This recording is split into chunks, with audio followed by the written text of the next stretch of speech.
بسم اللہ الرحمن الرحیم۔ السلام علیکم۔ ملنے کے نہیں نایاب ہیں ہم کہ ایپیسوڈ 3 کے ساتھ ایک بار پھر آپ کے ساتھ۔ دنیا میں ہم بہت سے ایسے لوگوں سے ملتے ہیں جن کی شخصیت کو دیکھ کر یہ نہیں کہہ سکتے کہ یہ کبھی ہم سے جدا ہو سکتے ہیں۔ کچھ لوگ جن کو آپ ذاتی طور پہ جانتے ہیں جیسے والدین، بہن بھائی، جگری دوست وغیرہ۔ کچھ لوگ جن کے ساتھ آپ عمر گزارتے ہیں، اور کچھ وہ لوگ جن کو آپ جانے بغیر غائبانہ طور پہ اپنی زندگی کا حصہ بنا لیتے ہیں۔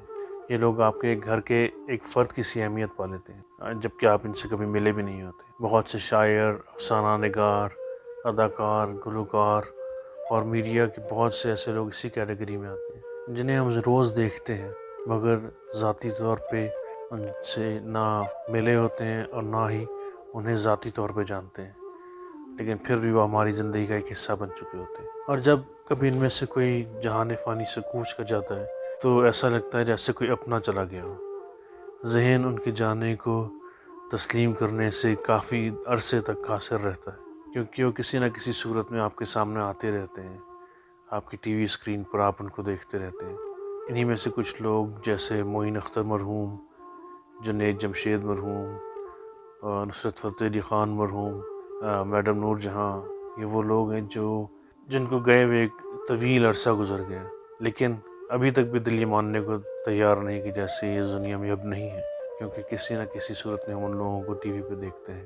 اور انہی میں سے ایک ایسی شخصیت حال ہی میں ہم سے جدا ہوئی، وہ تھے جناب طارق عزیز صاحب۔ ابتدا ہے رب جلیل کے بابرکت نام سے، جو دلوں کے بھید خوب جانتا ہے۔ دیکھتی آنکھوں سنتے کانوں آپ کو ہنا سمی اور طارق عزیز کا سلام پہنچے۔ یہ آواز پی ٹی وی سے تو بہت عرصہ پہلے ہی آنا بند ہو گئی تھی، لیکن آج یہ آواز اور یہ خوبصورت ہنستا مسکراتا ہوا چہرہ ہمیں ہمیشہ کے لیے خیر بات کہہ کے اس جہان فانی سے کوچ کر گیا۔ طارق عزیز مرحوم کا شمار پاکستان کے بہترین اینکرز میں سے ہوتا تھا۔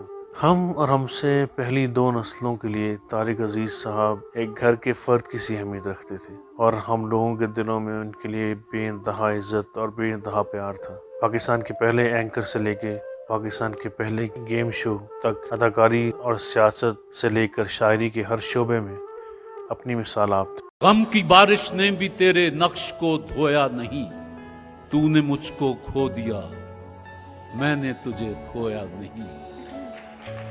تو نے مجھ کو کھو دیا، میں نے تجھے کھویا نہیں۔ نیند کا ہلکا گلابی سا خمار آنکھوں میں تھا، یوں لگا جیسے وہ شب کو دیر تک سویا نہیں۔ جرم آدم نے کیا اور نسل آدم کو سزا، کاٹتا ہوں زندگی بھر میں نے جو بویا نہیں۔ کوئی یوسف نہیں اس شہر میں تعبیر جو دے، خواب آتے ہیں زلیخا کو مسلسل کیا کیا۔ بہت کم لوگ جانتے ہیں کہ نیلام گھر جو ہے اس کا نام Guinness book of world record میں ڈالنے کے لیے طارق عزیز صاحب نے بہت کوششیں کی، کیونکہ یہ پاکستان ٹیلی ویژن پہ بلکہ دنیا کے ٹیلی ویژن پروگرامز میں طویل ترین چلنے والا پروگرام تھا۔ کہا جاتا ہے کہ یہ 30 سال تک چلا، لیکن کچھ ہمارے حکمرانوں کی نااہلی تھی کہ انہوں نے اس بات پر زیادہ توجہ نہیں دی، اور اس کی وجہ سے اس پروگرام کا نام اور طارق عزیز کی کوششوں کا نام Guinness book of world record بھی نہ آ سکا۔ طارق عزیز صاحب کے مشہور جملوں میں سے ایک جملہ جس سے وہ ہمیشہ اپنے پروگرام کو آغاز کرتے تھے تھا، دیکھتی آنکھوں سنتے کانوں آپ کو طارق عزیز کا سلام پہنچے۔ یہ جملہ جو ہے یہ ہمیشہ سے ان کے پروگرام کے سٹارٹ میں نہیں تھا۔ طارق عزیز صاحب نے ایک پروگرام میں بتایا کہ وہ ایک روایتی انداز میں اپنے پروگرام کو آغاز کرتے تھے، لیکن پھر انہیں ایک نابینا شخص نے خط لکھا اور اس میں انہوں نے کہا کہ وہ چونکہ انہیں دیکھ نہیں سکتا تو اسے ایسا لگتا ہے کہ طارق عزیز صاحب ان سے بات نہیں کرتے۔ اس کے بعد طارق عزیز صاحب کے ذہن میں اللہ تعالیٰ کی طرف سے جملہ آیا کہ دیکھتی آنکھوں سنتے کانوں آپ کو طارق عزیز کا سلام پہنچے، اور پھر وہ جملہ جو تھا وہ طارق عزیز صاحب کی پہچان بن گیا۔ اور اسی طرح ہر پروگرام کے آخر میں پاکستان زندہ باد کا نعرہ طارق عزیز صاحب کی پہچان تھا، اور مجھے یہ لگتا ہے کہ پاکستان زندہ باد کا نعرہ ہم نے کتابوں میں تو بہت پڑھا، لیکن لگایا ہمیشہ طارق عزیز صاحب کے پروگرام کے اختتام پر، اور اس کے بعد وہ ہماری بھی پہچان بن گیا کہ جب بھی کہیں کہ پاکستان کا نام آتا تو بے اختیار زبان سے پاکستان زندہ باد ہی نکلتا. جیسا میں نے عرض کیا کہ ہماری نسل اور ہم سے 2 جنریشنز پہلے کے لوگ طارق عزیز صاحب کی بے انتہا عزت کرتے ہیں، اور ہم لوگ طارق عزیز صاحب کے بے انتہا مشکور بھی ہیں، کیونکہ انہوں نے ہمیں جنرل نالج، شعر و شاعری، ادب کے ساتھ ساتھ ایک صاف ستھری فیملی اورینٹڈ انٹرٹینمنٹ دکھائی. اور اس کے بعد ہماری نوجوان نسل کتابوں کی طرف، شعر و شاعری کی طرف، ادب کی طرف اور فنون لطیفہ کی مختلف شاخوں کی طرف دلچسپی لینا شروع ہو گئی.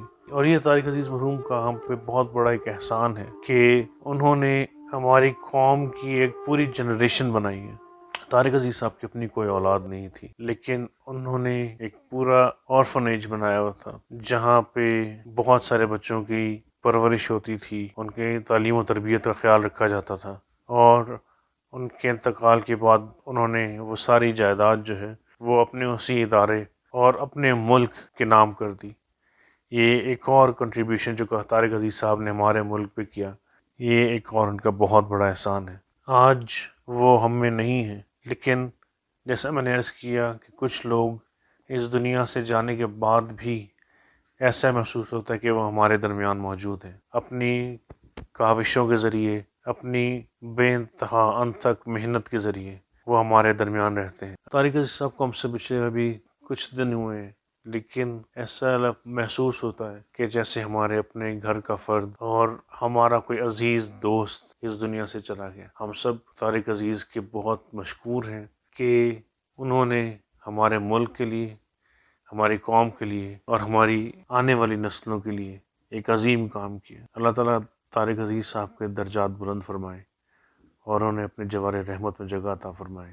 واقعی یہ شعر بالکل طارق عزیز صاحب پہ فٹ آتا ہے کہ ڈھونڈو گے اگر ملکوں ملنے کے نہیں نایاب ہیں ہم. انشاءاللہ آپ سے ملاقات ہوگی اگلی ویڈیو میں. اپنا خیال رکھیے گا. السلام علیکم ورحمۃ اللہ. اجازت. اللہ حافظ. وطن عزیز کو دعا. پاکستان زندہ باد.